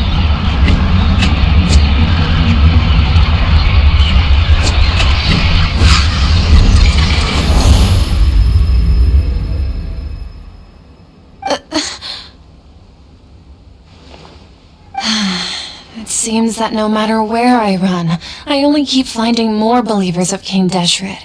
I have to say, this is a familiar feeling. I've also been running from my guilt this whole time. Guilt over my part in the sage's plans, and from ignoring the letters from the children of my homeland. But no matter how much I may try to ignore or get rid of it, my guilt always comes back. You won't necessarily lose your research opportunities by facing the truth. Besides, did you really want to conduct your research while carrying such heavy feelings of guilt? How do you know me so well? Are you truly just a believer of King Deshret? Or are you the god himself? That's not important. The important thing is to pass judgment on the academia and its sages, and to correct their mistakes. If you could provide some assistance in this matter, perhaps it could serve as a form of atonement. I've actually never believed in the gods, but I've always believed in serendipity. Your appearance must be a fated opportunity for me to get out of this wretched situation. Please tell me, what can I do for you? How much do you know about the sage's current activities? I was just one of the designers for the masked dream harvest scheme, which is what happened around the Sub-Zeru's festival. But I know very little about the full scope of the overall project. I'd assume that only staff with the highest clearance would have access to those confidential documents. I've just been working to meet the Grand Sage's specified requirements. However, there's something that's been really bothering me. I heard that a scholar who was previously expelled has returned to the city, and even the sages are still quite wary of him. To fight against the academia, we will need to figure out the nature and the purpose of their work. Is there a way for us to get access to the confidential documents you mentioned? It should be possible if we're willing to take some risks. After all, I'm an assistant to the Grand Sage, and I've been working on many tasks outside of the project. One thing, though, I won't be able to transfer the documents to you through the Akasha once I get my hands on them. The sages have always closely monitored all activities within the Akasha. Let me see... let's use the most primitive method. Send someone to pick up the documents tomorrow evening at the Academia entrance. The Academia entrance? Wouldn't that be too conspicuous? Don't worry about that. I assure you, this won't be a trap. I'm only suggesting this location because it'll draw more scrutiny for me to leave the Academia again. It'll be safest for me to distract the guards long enough to hand you the documents. Alright, I trust you. So, if I were to successfully complete this task, would it mean I've atoned for my wrongdoings? That'll depend on the judgment of the Dendro Archon. The Dendro Archon? That's right. Her people are the ones we have endangered. As the God of Wisdom, she's also the one responsible for judging and guiding the scholars. Maybe it's time for me to find a god to believe in. Just as Nahida predicted, we've managed to bring Setaria to our side! The Traveler's execution was ingenious. He's the one who deserves all the praise. Well, now that we've made plans to meet again tomorrow evening, all we can do is pray for Setaria's mission to go off without a hitch. Pray? But if we're going to pray to the gods, aren't we just praying to you? God of Wisdom and Guardian of the Scholars? No. The truth is the true Guardian of Scholars. I've always believed that. Anyway, let's meet again tomorrow evening at the Adventurers Guild.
other Catherine, right? That's right. I suppose I'm the other Catherine in your mind. Shh! We're on a secret mission tonight, so we need to protect Catherine's identity. Yep, Paimon's right. We cannot fully rule out the chance that the meetup tonight is just a trap. If something were to happen, my existence may be the only trump card we'll be able to play. After all, the Academia should still be unable to confirm the existence of my consciousness in the outside world. Yep, exactly. Just what Paimon was thinking. Anyway, enough about that. Let's just make sure to be on our guard. Off? What do you feel is off? It's the middle of the night. Of course it's quiet. You're not getting paranoid, are you? No, I think he's right. It really is a lot quieter than usual. If you look around, there seems to be fewer people on the streets. I'm not sure if this is the case for the entire city, though. Huh. Maybe it's just a coincidence. Maybe Sataria figured out a way to not only distract the guards, but also to get everyone to go to sleep early, just so we can exchange the documents in peace. I also can't quite figure out why things feel a little off. But now that we're here, let's go ahead and meet her as we planned. Well, regardless, as long as you're here with us, Paimon feels a little safer.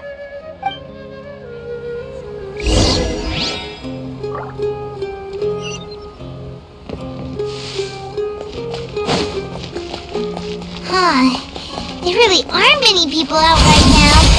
Let's hope it'll be this quiet in front of the Academia, and that Sataria managed to distract all the guards.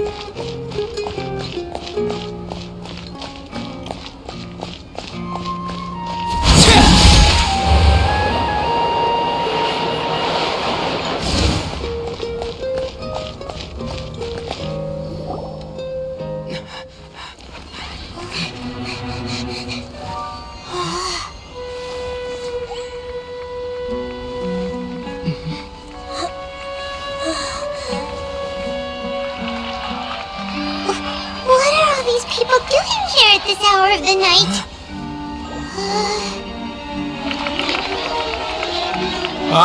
The triumphant hero returns at last.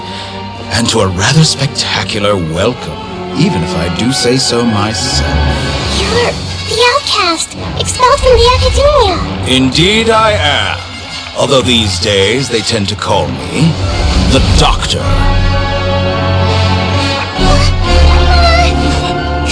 If you're looking for your researcher friend, she has already been taken into confinement. With some basic caution, she could have discovered the listening device on her person. Clearly, she lacks the degree of rigor expected of a true scholar.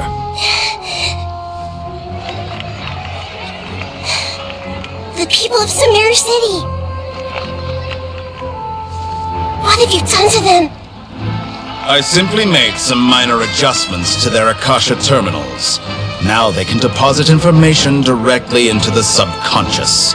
As you can see, all these lovely people now believe this traveler is a hero who has just saved the world. My experiment is a success. And now it seems they can no longer hold back their sheer adoration. Oh no! What should we do? These are all just regular people! Leave now! You need to get out of here! What? That guy's a Fatui Harbinger! We can't just leave you here! Nor can I abandon the people of Sumeru!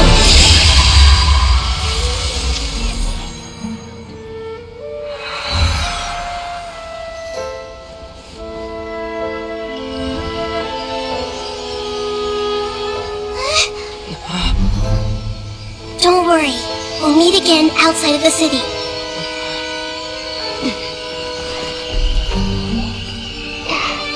I see. You appear to have overridden their mental faculties with your own consciousness. To possess such a powerful mind, you must be the God of Wisdom.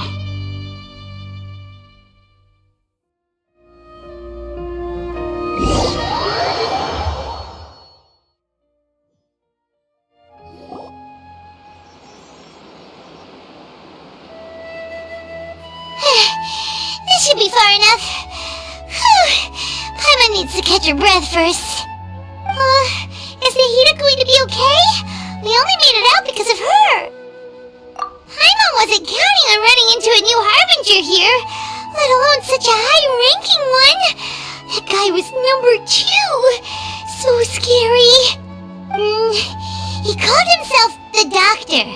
Remember, Tainari told us about him. Sataria did say that someone who once got expelled from the Academia came back recently. And that even the sages are wary of him.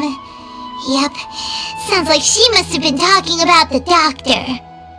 Yeah, now that the Doctor's in the picture, we're no longer just dealing with the Academia. They're in cahoots with the Fatui.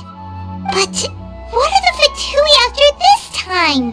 Another Gnosis? Yeah, things would be a lot easier with Nahida's help. Nahida said we'll meet again outside of the city. But we can't just keep waiting around, right? You mean... Oh, right! Wasn't he invited by the sages to work on some project when we were staying with him in the...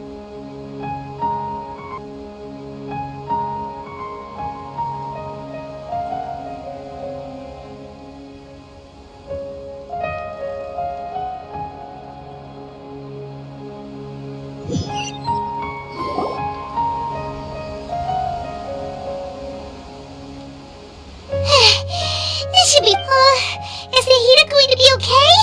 We only made it out because of her.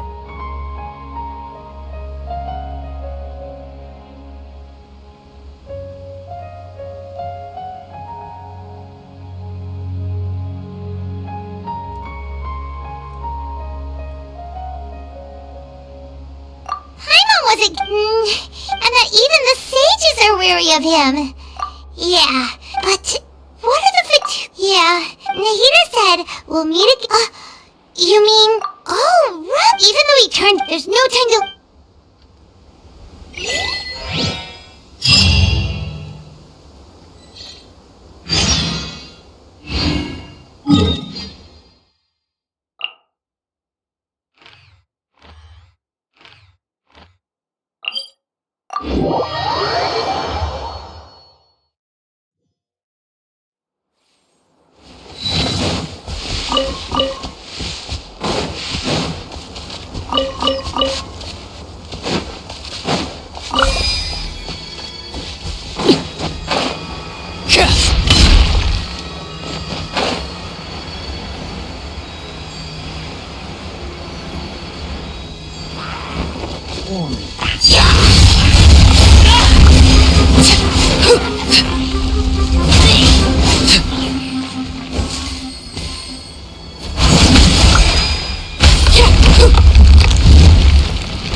Hold it right there! A blonde-haired traveler and a floating fairy. We've got you all right. Take a look around. You've fallen right into our trap. Are you mercenaries from the Corps of 30? Did you come here to arrest us? Corps of 30? We're nothing like those government lapdogs who don't even get scraps for their work. We are an elite brigade that commands the highest commission rate in all of Sumeru. We're here on the orders of a client known only as the Outcast. The Outcast? An outcast from the Academia? But why wouldn't the Doctor just send the Fatui after us? Still wasting time on idle chit-chat. We'll shut you up soon enough. Get them! You're up, Traveler! Following orders. New punching bag. Overruled!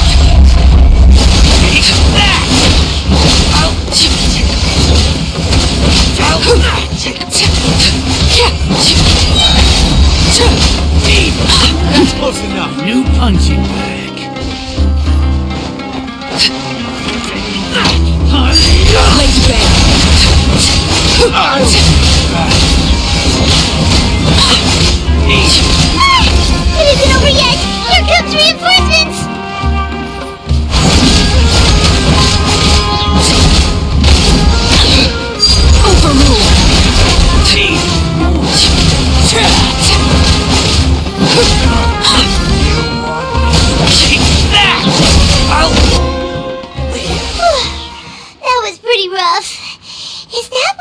elite mercenaries are like? Yeah, looks like we'll have to keep our guards up. But this doctor guy seems like a pretty tough opponent.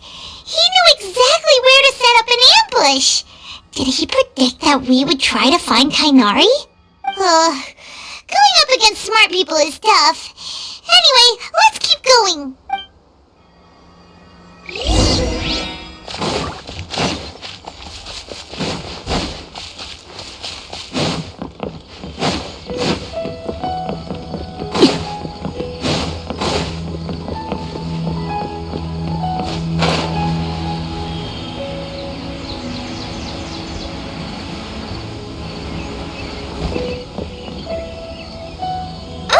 It's the Traveler and Paimon! What are you two doing back here? Kale! It's nice to see you again! Are you doing alright? To be honest, I'm not doing too well. My Elizar has been progressing at a faster rate lately. I'm finding it harder to complete more intricate tasks. As a result, Master Tighnari is taking me off the patrol schedule. He will only allow me to stay here and coordinate other people's tasks. Oh, Kale! Speaking of Tighnari, did he go off on patrol? We're here to talk to him! Oh, Master Tighnari? You just left the Avidia Forest a little while ago. He was headed to Party's DI. He left? But isn't Tighnari always saying that he never wants to leave the Avidia Forest? He even turned down the Sage's invitation! I thought it was weird too. Master Tighnari always prioritizes his work as a Forest Watcher above everything. He almost never leaves his post. He left in a hurry this time though.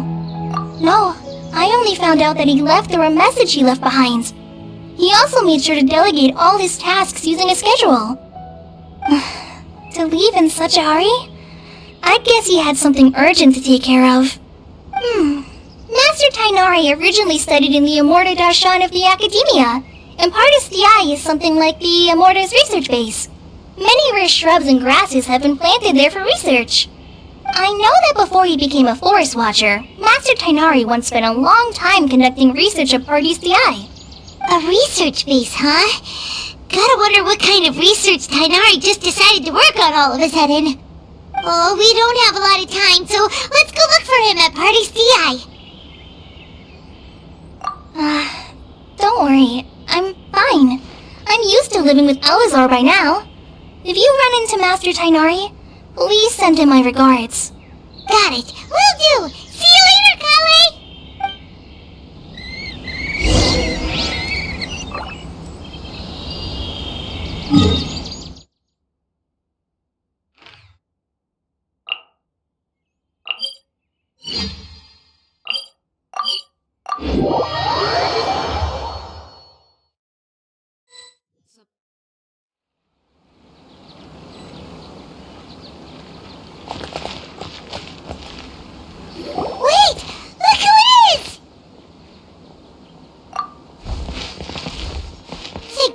You're okay. We were so worried about you.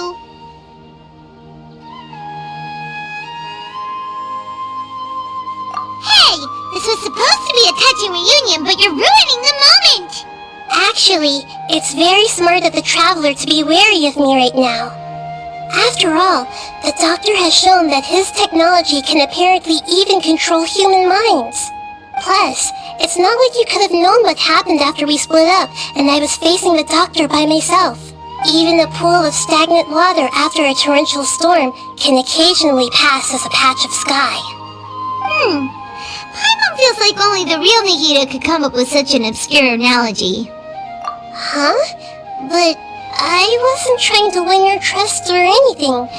All I wanted was to clarify my point. Well, we understand that point now. Please, Nahida, tell us more about what happened. Are those poor people alright? When you left, I was still in the middle of restoring everyone's minds. Thankfully, when the Doctor mentioned depositing information into the subconscious, he didn't mean engraving information into their minds. Instead, he did something closer to creating hallucinations. That was still within my power to fix. Luckily, I managed to finish my restorations and mind jump away from him just as he was about to capture me. Whew. What a relief. The doctor sure pulled out some hidden cards, but good thing we had Nahida with us. I wouldn't be relieved just yet. I gave away my true identity when I restored everyone's minds, which means we've lost another one of our trump cards. Also, the doctor is already an expert at modifying Akasha terminals. Maybe it's only a matter of time until he captures my consciousness inside the Akasha. Would that mean you'd no longer be able to jump between minds? Then how do we stop him? He's still at the Academia, so it's possible he already started messing with the Akasha. Ugh, it feels like he's toying with us. What a nasty piece of work. Plus, the doctor's combat ability alone is apparently enough to make him worthy of being number 2 of the Fatui. We shouldn't give up hope just yet. Let's try to find another way to attack this problem. Actually, Nahida, how did you know we were trying to get to Party's Thei? Have you been waiting for us?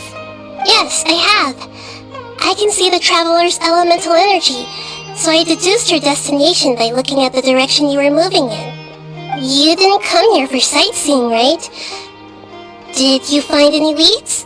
We're looking for a scholar we know. His name is Tainari, and the sages once tried to reach out to him. Why don't you come inside with us and see what we can find? Okay, let's just hope we won't get him into trouble.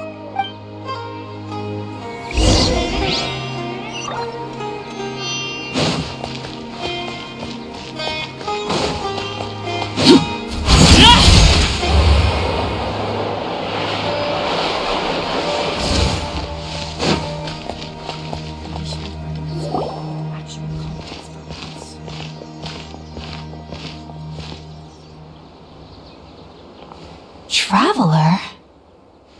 It is you! It's Hypatia! What a pleasant surprise! It's so nice to see the two of you again. Who's this? She's a scholar we met in the Avidia Forest. When we last saw each other, she was still training in the, what's it called? Satyavada life? Oh, I see. That's right, we're old friends. You've come at just the right time. Ever since I've come here, hardly anyone has even talked to me. Hypatia, you're way too excited about this. Actually, for you to leave the Avidia Forest means... you're not in training anymore? Wait, no. Did you already finish your training and reach Paripurna life? What do you think? My consciousness has already managed to make contact with the divine. You did? Congratulations! It's so exhilarating to share this sublime joy with others at long last! When my consciousness made contact with the gods. What a supreme and unparalleled experience that was! That sounds incredible! Oh, alright. Actually, please wait. I haven't forgotten my promise to you. Remember? I promised to help you understand what you saw from Irminsul once I gained deeper insights. My current self has not only gained true insight, but I can even help you establish a direct connection to the consciousness of the divine. You can do that? I've never heard of anything like that, but if you want to give it a try, I'll do my best to protect your consciousness during the process. Hold on. I brought some spirit borneo with me. This is still a crucial part of the ceremony.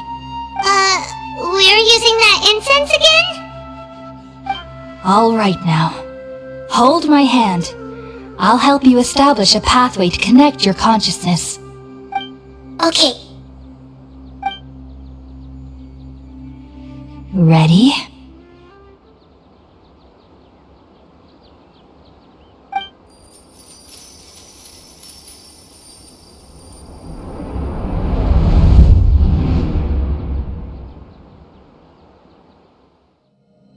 It took 3 betrayals for me to finally understand. The world is just an elaborate tapestry of lies. My fury will never be quelled. The first to betray me was a god. My creator. My mother. Valuing strength above all, she saw no worth in me and I was discarded. The second was a human. My family. My friend. Consumed by fear, he saw me as an abomination. The third was one exactly like me. A hope for the future. A fledgling barely out of the nest. Powerless before his mortality, he broke his promise to me. Humans, they can't be trusted. And the gods fill me with pure loathing. So I said good riddance. I denounced the world and laughed in its face. My chest will never again be defiled by worldly filth. I will scrub away every last trace of human emotion. Then it will be empty, a blank slate, and ready to receive a supreme gnosis, brimming with pure divinity.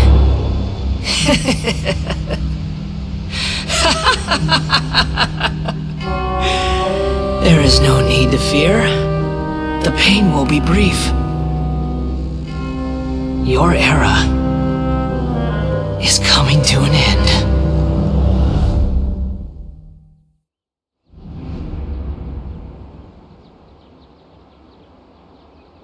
What was that? Did we actually just see the Balladeer's memories? Everything matches what we know about him. But how is he connected to the divine consciousness that Hypatia was talking about? You saw it, right? You felt it, right? Such a majestic god! Such a noble will! Such sublime emotion! Alas, shame. If only that which beats within my chest wasn't a filthy mortal heart. Oh, great and merciful God! Please grant me forgiveness and salvation! Do you understand now? I'm afraid this is no periporno life, but rather... Ah! You! Why are you so mean to me? Why is everyone hiding from me? I found divine wisdom. Shouldn't I receive praise and honor? Haven't I uncovered that light in the darkness? Hypatia? That's how I always thought everything should be. Wait. Have I already lost my mind?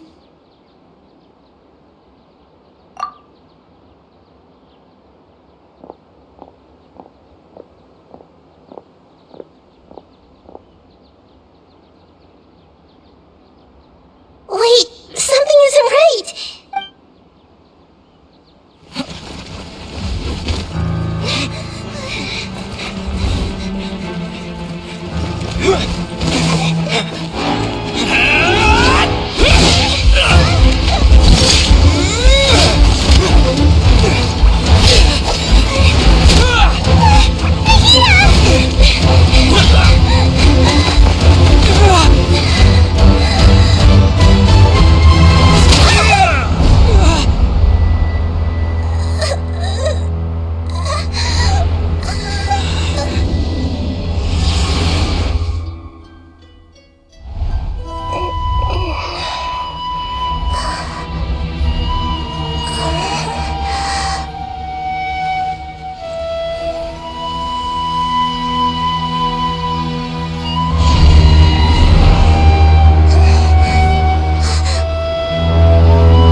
Oh, the Traveler's back?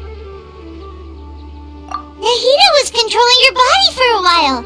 It seemed like she jumped over to you as an emergency measure right before the cavern puppet was destroyed. After that, Tainari heard the commotion and came over. He helped us defeat the mercenaries and then he ran with us all the way here. What? You swapped places? You mean your consciousness also went into Nahida's body? Wait, then where is Nahida's consciousness? Where is she now? I never imagined that an individual's consciousness could be transferred around like this.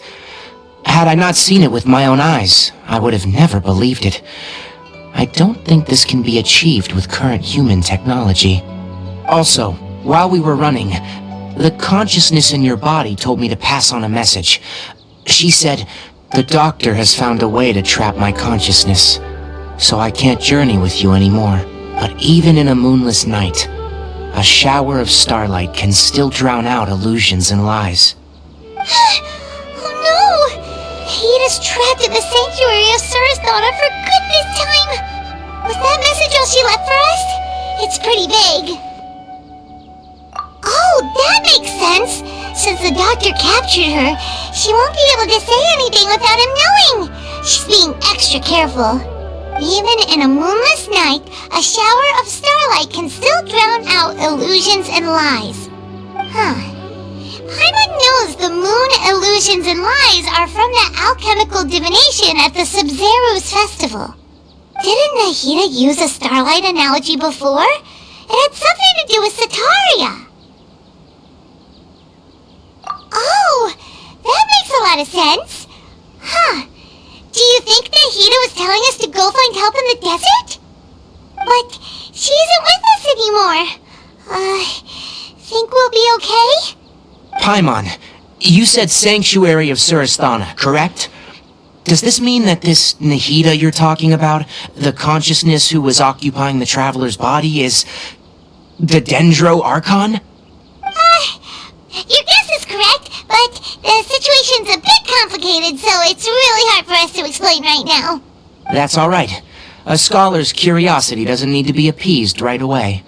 As for the complicated nature of the situation, safe to say I have witnessed that for myself.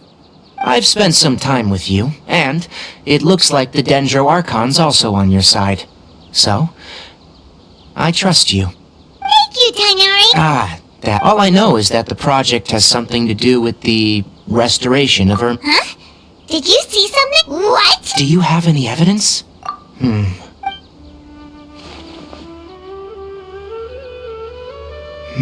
Tainari? I did. If I didn't take now that you meant, but I still didn't expect them to the doctor. From your but then... Yeah. It feels like we're still nowhere close to figuring out the sage's goals. Right. I'll stay here. If you're planning, come find me. Thanks, Tainari.